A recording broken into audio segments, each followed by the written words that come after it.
Hey, I'm Decathlon Gamer. Welcome back to Pro Cycling Manager 2019 Stage Racer, episode number 62. We're on to the national time trials in the US. First up is the time trial, and then we'll have the road race after that. It looks like from our team, Chad Haga and I are the only US riders and both participating. Of course, I am definitely good in the time trial, but this is a bit of a short time trial, which means it's going to use a mix of prologue and time trial, and that does lower my rating, lower my chances a little bit. But I do have the good fitness. I'm close to a fitness peak with the Tour de France coming up. And, well, yeah, at 18.1 kilometers, it's just over that mark. So I'm up there as a favorite, but that doesn't mean I will win this thing. So got my work cut out for me if I'm going to take the jersey this season. Just about to set off. No wind to speak of. And my base is a 77 across the board.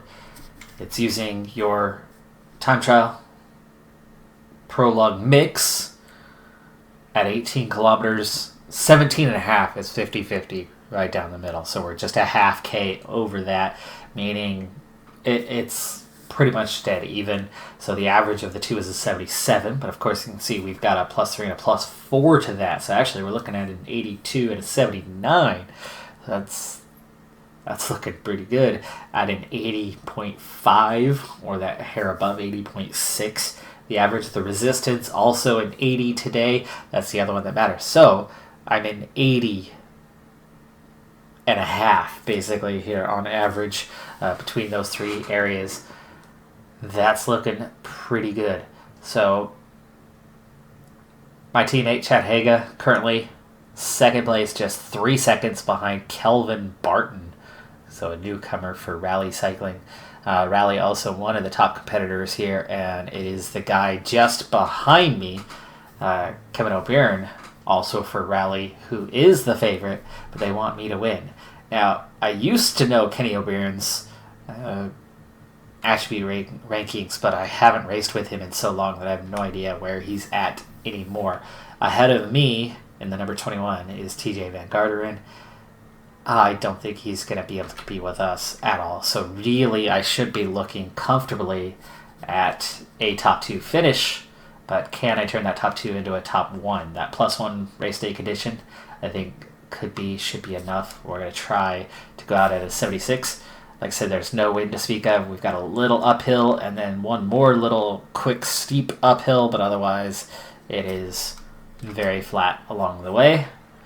We're already coming up on the first checkpoint, just 5K away. So Kelvin Barton with that best time. Let's see that first checkpoint. It's Lindahl, the only American rider for Ineos.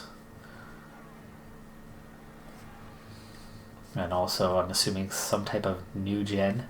Andrew Harold goes fastest. My 76 seems to be making good time at the moment. Here we go. Here's that little uphill section. Get a good acceleration coming out of there. And I'm already the quickest. There you go. 5 seconds ahead. I still have that one more time coming behind me that we'll see shortly. But right now I'm making good time. And O'Byrne is 4 seconds behind. So I've got a 4-second lead at the first check. Ian Agnew now quickest. Haga has dropped to 4th. Okay, so we keep an eye on that second checkpoint. I'm doing good on the energy burn halfway through this race. It's kind of an out and back course. Another quickest time. It's Eisenhart now on top. Little technical section here. Little downhill. Here comes the steepest climb. That's not steep at all. Attack this one pretty hard. We're going to go ahead and 80. Right through there. There we go. Back to that 76. I lead by 12 seconds at the second checkpoint. Now we're just waiting on O'Byrne. And O'Byrne is third at 13 seconds. I have a 12-second lead heading towards the finish. Nearly there. I've got every chance to win this jersey today. A little bit of downhill to the finish, and I think that'll favor right where I'm at on the energy. I'm up 1K to go.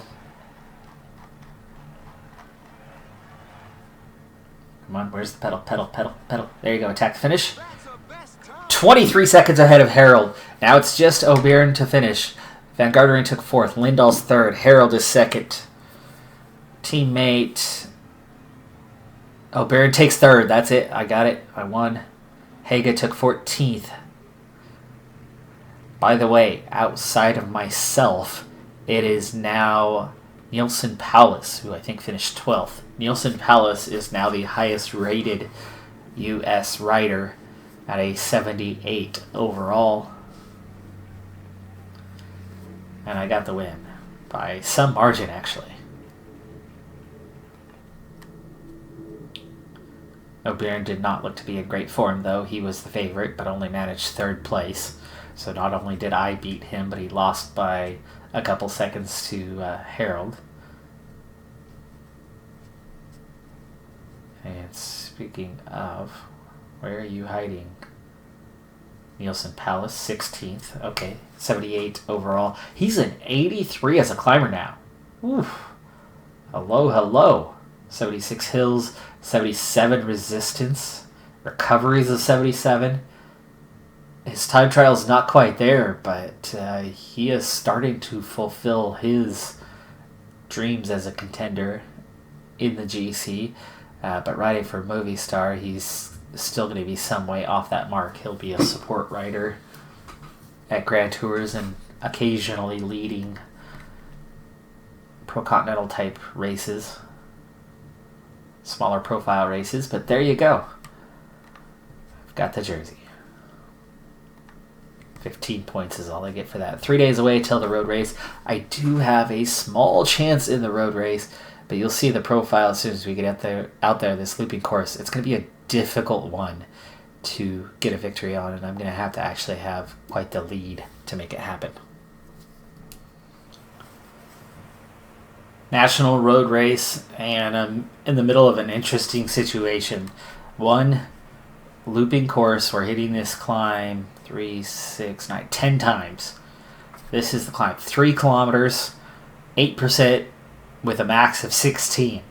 It's pretty steep. It's a good little climb. Just 2 riders from my team are here. I'm the favorite, which doesn't surprise me at all. But there are 3 riders in the break. They are Harold, Luke Keogh, and Peter Stetina. Those 3 riders had a 14-minute lead after 1 lap. There was 0 desire in the field to chase them. 0. As a result, I put Haga on the front instead of protecting me to try to start pulling them back. And he wasn't making much progress, and he was tiring himself out. And so, last time up the climb, I went ahead and went to the front and started to just up the tempo. And I blew up the field in a hurry. But I kind of also blew up Haga. So if I'm going to win today, I can't just get myself away. I still need Haga. So we pulled back a lot of time. It's down to 6.5 minutes now. I will relax for a while. For one thing, I've already gone through a bit of relaxing, and I'm going to here, now that I am recovered, I'm going to go ahead and return to the front, but not at a 75. I'll take a 70 pace and let Haga recover a bit. He needs to recover for a while. So I do need his help in order to win this race. Solo, so not happening. And everyone is desperate to... It's me against the entire field, other than Haga. So as I go over the top and take a slow pace here, in fact, we're down to a 5-minute lead, so I can actually back off a little bit. Haga should be able to recover a bit over the next little while. Heart rate's at a 120. He's resting. Let's Ooh, that's Van Garderen. So we're down to 46 in the field, 5-minute gap. Gap's pretty much holding. I'm going to take this turn. Hage's still recovering. Gap's down to 3.5 minutes, so I actually could even set up a bit more.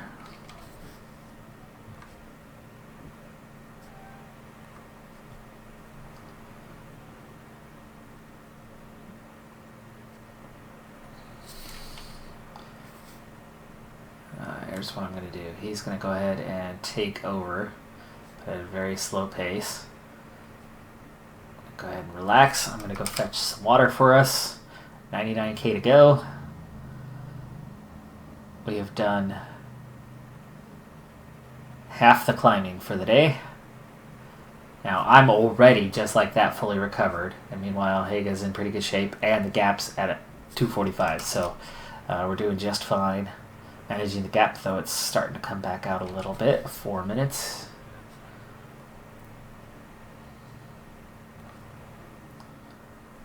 Go ahead and take that over the top. And then relax. Hege, you're going to have to work a little bit harder. 4-minute gap. Now, soon, maybe the last 3 climbs, I think I want to start trying to blow up the field on the climb. And then hopefully Hege can stay with me for a little while.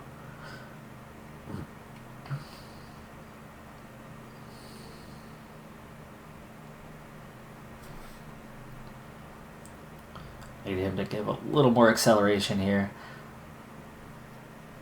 before we head into it. But after we turn onto that climb, up tempo just a little bit this time. Hege, go ahead and stay in place. Don't drop. The riders are going through a very tough portion. See that? He was blinking red at an 80. He is blinking red at an 84. I'm going at a 69, but I have such a climbing pace that at an 84, he's struggling to keep up. And he is a 70 base anyway. Pulled back a minute there. Hege actually struggled. Got a bit tired there. I need him to recover for a little bit. Slow it back down some. There you go. Get your recovery on. Come on now.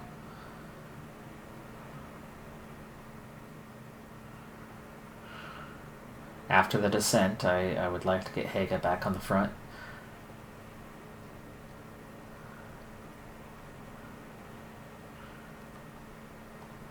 Not at an 84 though. Take a 68.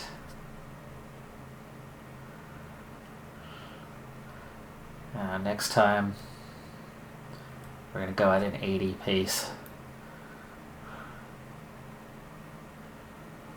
You know what? We're going to go even harder. 83. 3 climbs to go. I'd like to have most of the field dropped before we hit the last climb.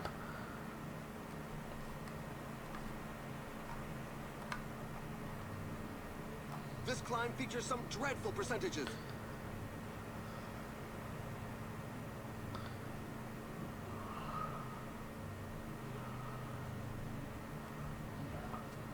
Go ahead and use that transcend thing. He's struggling to keep up. I've only dropped 4 guys so far, though.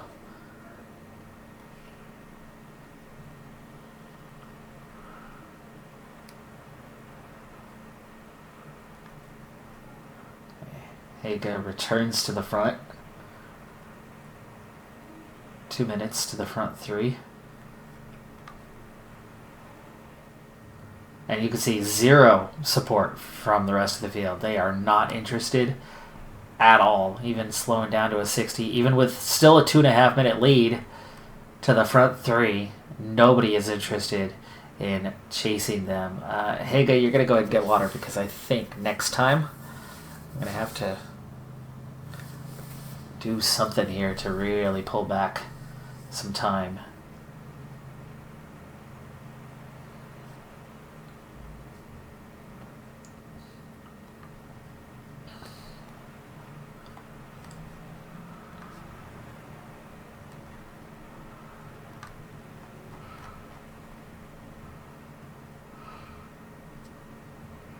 This climb is feared by many riders. The percentages are very high.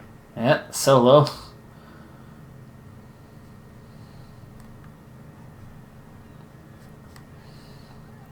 A rider is taking his chance alone. Statna, Harold. Palos leaving the field behind. He's the only one who can climb besides me. I can catch those two, I think.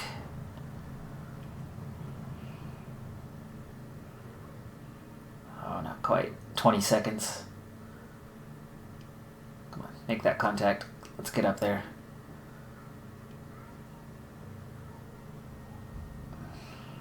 Five seconds. And I'm in. Now I need to recover on this descent. They're not going to work though, are they? Nope. And we're back to a group of 4. Paulus is here. Okay, this is good. Oh, this is good. Yeah. Too much time to recover. And Haga's out the back. So we've got a peloton left of 35. We did catch the front group. So I guess that is one really important factor. But considering where we're at right now, let's just consider this. That last time, I rode off and left everyone behind. But before I even got to the bottom, everyone caught back up to me because I had no energy left. So here we go. This is the tricky part about this race. Next time I can easily get away from everyone. But I have to have enough energy to still be able to get down. And look, there's the 1K to go banner right there. That's going to be the tricky part. Now the nice thing is I don't have to work right now because there is no breakaway. There's no chase to make at least. So I'm able to sit on and wait. Haga's coming back, but I don't think he'll make it back 3 minutes behind. There's 2 riders between us, and they're definitely going to come back. There we go, 37. Now he's in the next group on the road, and they've pulled back 40 seconds, but we're approaching the climb. And in the meantime, I'm getting full recovery on, but so is most everybody else. I'll be able to leave them behind on the climb once again. 3 minutes, okay. There it is.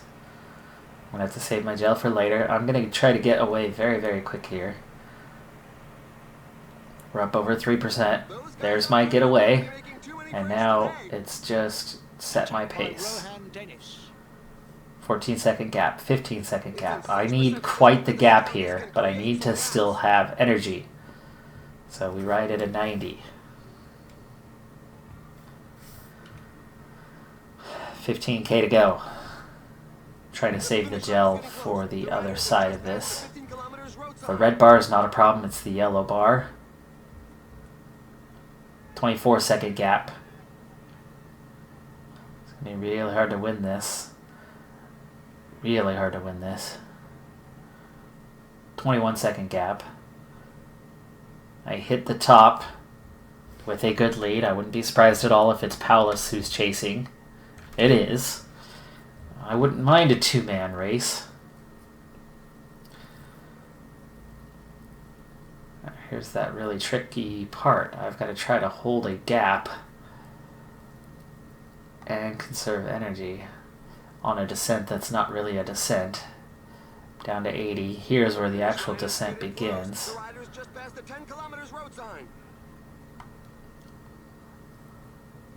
Okay, now we use the gel. And here's Paulus. But he's not going to work with me. This is the real problem. Right? Do I work hard and give him the win?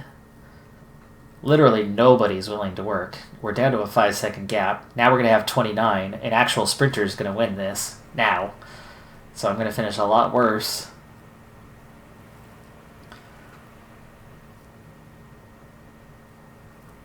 There are just 5 kilometers left.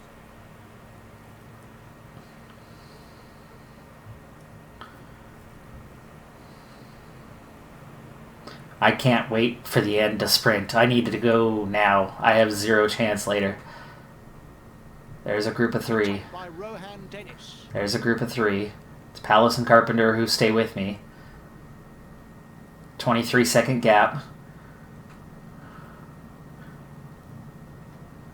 Again, nobody's going to give me help whatsoever. So I have to attack here, give the win to them, but at least I get a top 3. No, here comes Owen and the rest of the field. No chance in this race. It was literally the entire field other than Haga against me. 0 help. They all just said, you are the only one who is going to work today. That's it. That's it. I tried. I tried. I had no chance of succeeding with that. I would have had to have gotten a long ways away, and that climb is just too short to get a long way away. That's part of the reason why I tried to make a little effort to see if I could get into the breakaway the previous time, which I did. I got up there, 3-man break over the climb, but they didn't want to work with me either. But then Paulus made it, and suddenly he was willing to work, so he and I could ride away, and it's 2-man, with 2 guys staying in tow with us, and at least the 2 of us are going for the win, because Paulus didn't win either. And doing what we did, he didn't win. Logan Owen took it. Oh gosh, where did I finished 17th. I got swallowed by the entire field. There was just nothing I could do to win that race. There wasn't enough descent to have any sort of recovery, and because no one in the field was willing to work if I was in the group, and the moment I was out of the group, everybody was suddenly willing to work to chase me. I can't ride solo that long, and Haga helped for a while, but I still ended up riding at the front for more than half that race. I tried, but man, oh man, it's hard being the favorite and having 0 team support. Now, if I move into Ineos next year, I can't expect a national championship then either. Time trial, though, for me, that'll be where it's at for now. But yeah, I'm too strong at this point. 12 points away from leveling up. Tour de France ready to kick off. Yes, it is that time. Let's see for stage 1. Ready to begin the Tour de France, and things have been timed just about to perfection. So the race, obviously, is 21 stages in length. I hit my fitness peak today, stage 1. My fitness peak maxed out. It lasts for 28 days. For 21 of those days, I'm at peak fitness, the max, +2. It's an objective, so that's a +1, so I'm at the +3.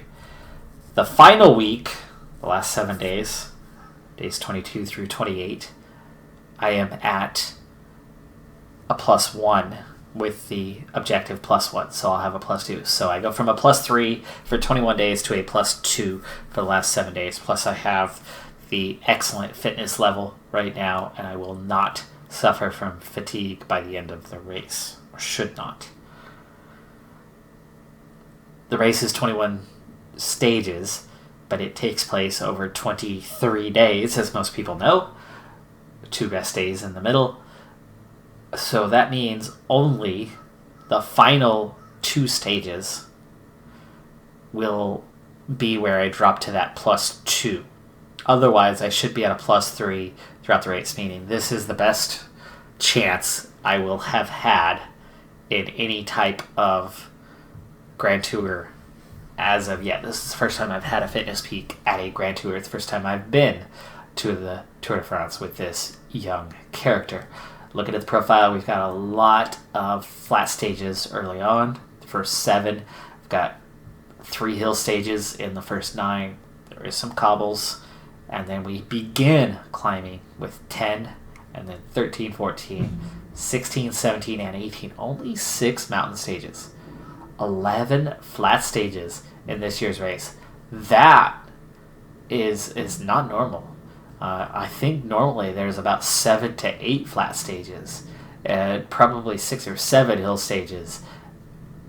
This is awfully subdued compared to a normal Tour de France, I would think. One individual time trial, and it's the penultimate stage before we head to the Champs-Élysées. Let's break down the profile. I have not looked at it yet myself, and I'm curious as to what we are up for. So stage 1, definitely a flat stage to get us started.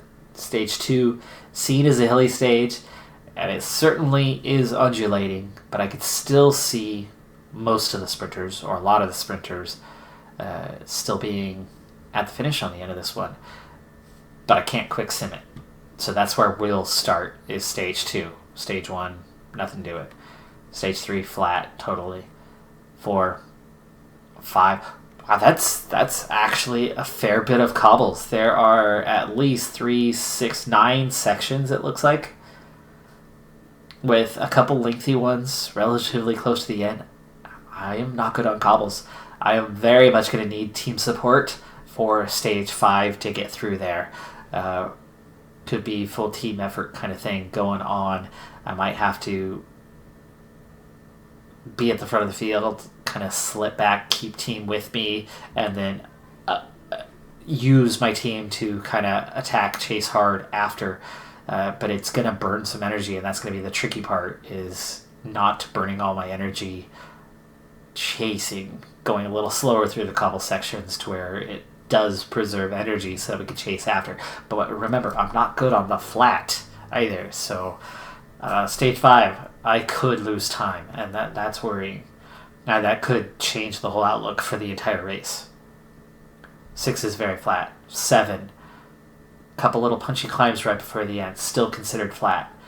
8, definitely a hill stage. 3 climbs back to back to back to the finish. The last one's not that steep. I should be fine there. Stage 9, small group finish, but straightforward and definitely a bunch finish, just not a big bunch. 10 is where we start climbing. 162k in length. 11, yeah, it's a bit punchy. Those 3 climbs will split the field a little bit.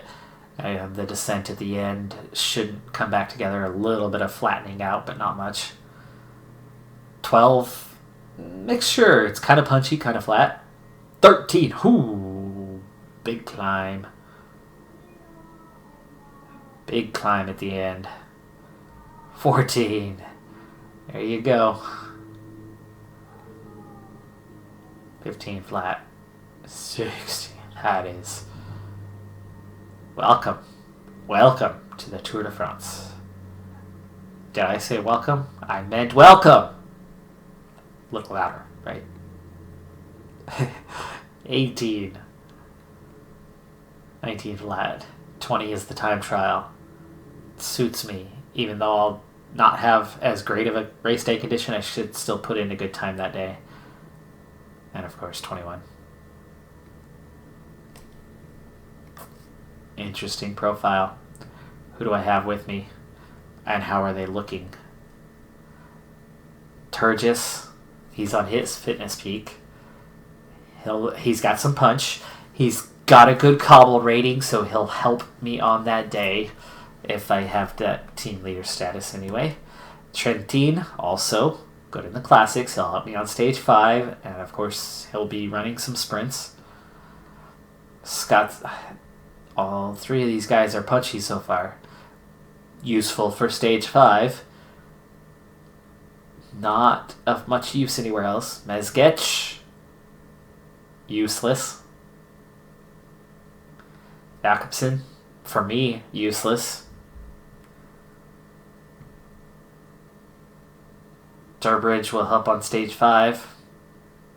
There's no climber. There is not one climber here. Not one. Not one guy above, a 65?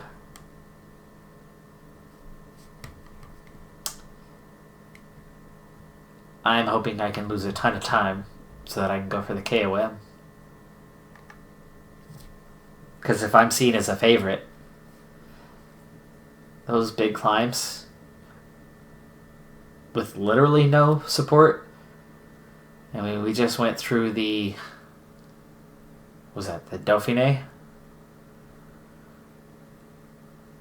And I almost got the job done without support, but wasn't able to in the end. Had to settle for third. Jakobsen's our big sprinter, and he's just on the edge of favorites, and seems like all of our efforts are going to be for stage 5, and certainly not to help me. Certainly not to help me one bit.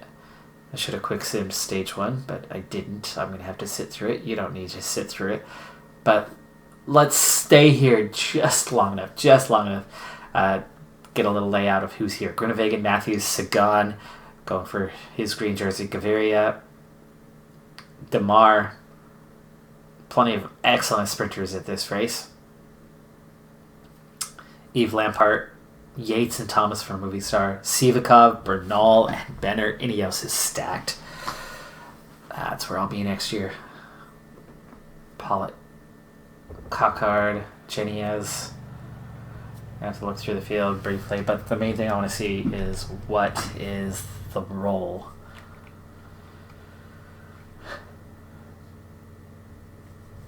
Finished top 3 of the overall general classification. Oh my goodness. Oh. You brought 0 support for me, but you want me to finish in the top 3 overall.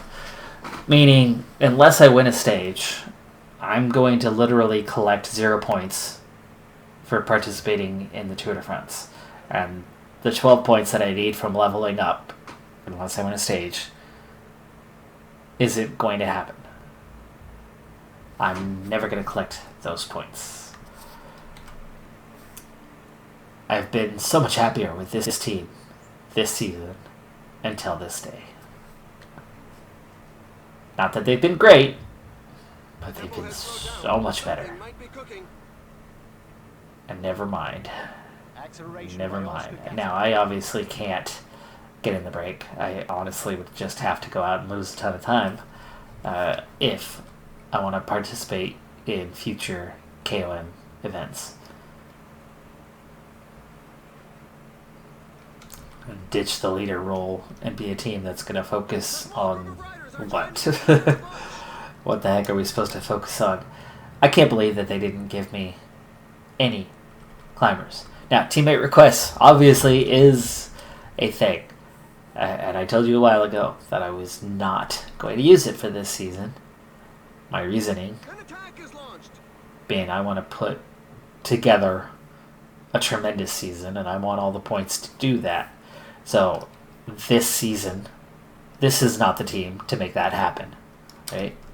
This is not the team built to give me great support for a race like this. This is a team capable of offering some support. This isn't it. This is not what some support looks like. This is literally 0 support. They could have done a lot better than this. But I am allowing things to happen organically this season. Next season, at Ineos, because that is where I will be next season. I actually just had the turn of the month. I am very high up into the green now. I will have a contract offer from Ineos. The thing that bothers me on that is I'm going to cost them a lot of money. But they have a very healthy budget. They should be able to afford me and not lose half their climbers in order to get me on their team. Please don't lose half the climbers to get me on the team. I really need to take a look and see what they're going to have left. But I'm so far along into that process that I actually can start to dump points into like either Ducati Quickstep or Jumbo Visma, depending on what they're going to have for next season. I'll have to take a look at that and see what's left. But obviously, Ineos is the team built for GC and for climbers. There's no one better in the peloton in terms of the makeup of the team. Regardless of what you think of the team, that is the team that, for me, as a leader for that team, will give me the support to win races, that will have the right riders in the field, that I am ready to spend the points on to have the right riders in the field supporting me. But not this season. And for that, this one race that I could go out, claim an under 25s, or potentially get a KOM, or have a decent GC position, has hung me out high and dry like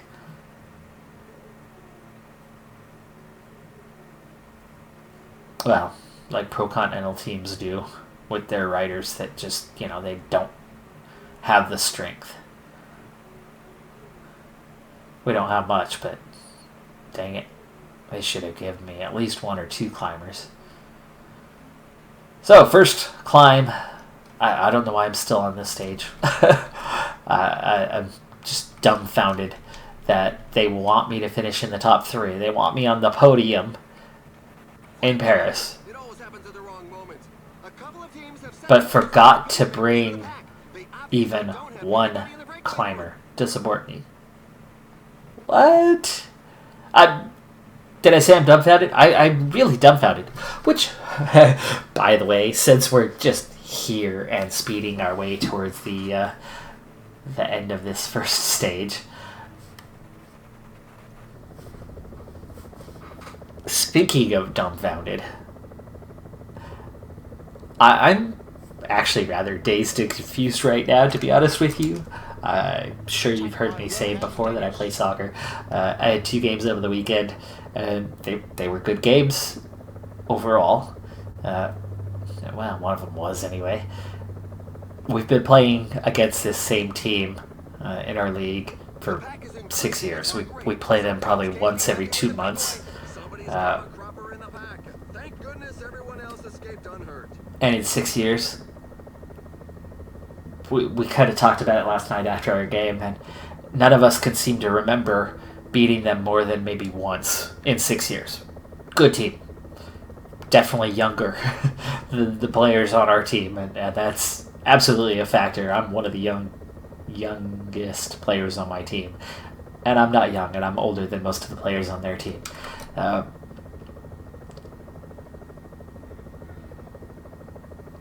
But over the last year or two, we've been getting closer.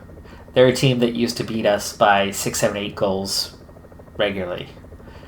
And then in recent times, they've been beating us by just 2 to 3 goals. And we've had good competitive games and kind of right there, right in it. And it's been like, yeah.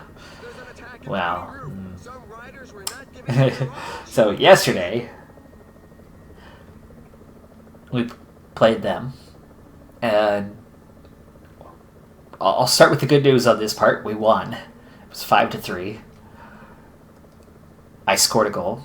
I'm a center back, so I do not go forward much, but it's indoor, so, even a center back in indoor is going to go forward from time to time and contribute to the offense. And I went forward a little bit, a couple times, and I took one shot. 2 games this weekend, 1 shot. But it was against them, and it was a goal, and it was the second goal, which put us ahead 2-1 at the time. And it was all good. And again, we won 5-3. But late in the game, the other team had started a counterattack, and I had been up supporting the offense.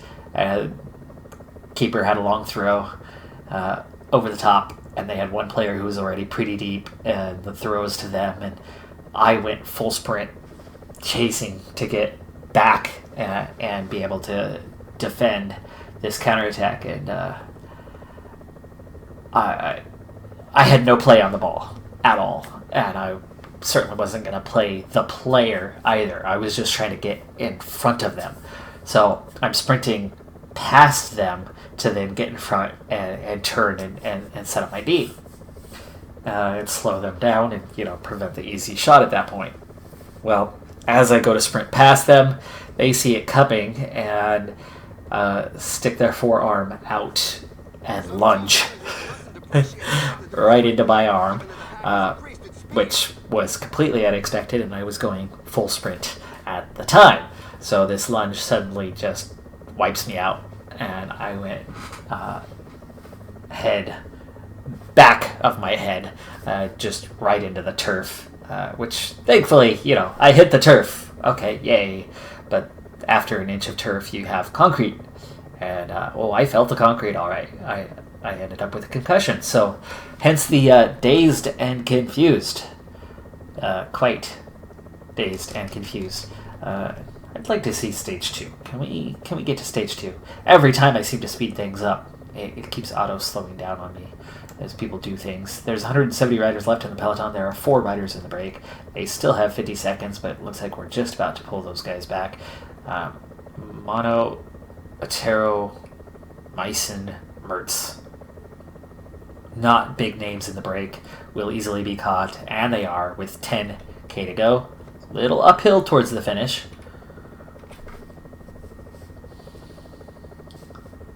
Let's bring it down for the finish. 2k to go. Use my gel. Or not 2k to go. Times 2 speed. We just got a split in the field. 27 riders here at the front.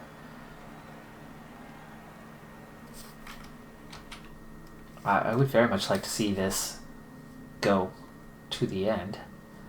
But I need to wait just a little bit longer here. 3.5, 3.4, 3.3. At 3k, I'm going to have Mezgec put pedal to the metal and lead me out. 28-second gap. It would be amazing if they actually gave this gap. Mezgec, go, go, go. Accelerate, accelerate. Good. Good, good, good. 2.3. Okay, transcend. Said transcend. And that's it. That's all he's got left. Go ahead and sprint. I'm not a sprinter. I won't be at the front. Just kind of follow these guys. Get up there. So 26 in the group.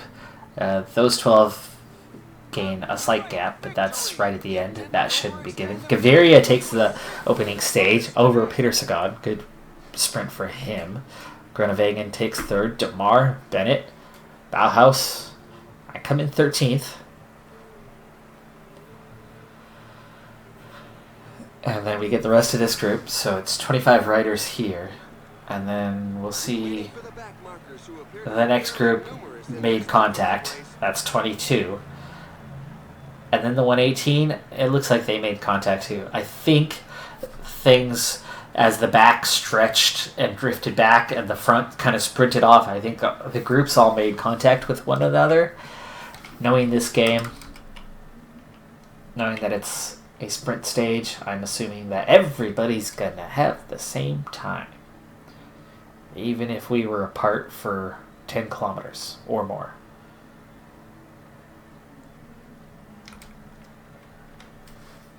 And here are the race highlights that we've selected for you.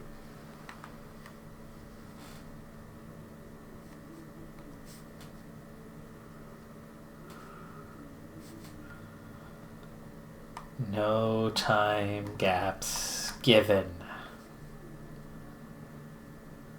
Tell the breakaway riders that were dropped after they were caught. Michael Woods.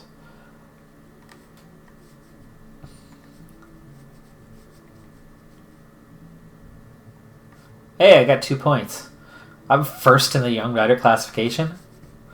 None of the top 11 were under 25s. Hey, I'll take those 2 points. Just 10 away from leveling up. And I do believe that comes with attribute points. Alright, well, not exactly what I intended for the end of this episode. Sorry about that. I did want to get to stage 2, but I don't know, I got carried away. I still lead the World Tour rankings ever so slightly. I do have a decent lead in the Super Prestige. Not a massive lead, and of course this race is going to make a huge difference in that. I don't know if I saw Dumoulin in the field. I'm pretty sure Bernal is. I'm Decathlon Gamer. Thanks for tuning in. Be sure to hit that like button, and I'll see you the next time as we actually get the race started. Bye for now.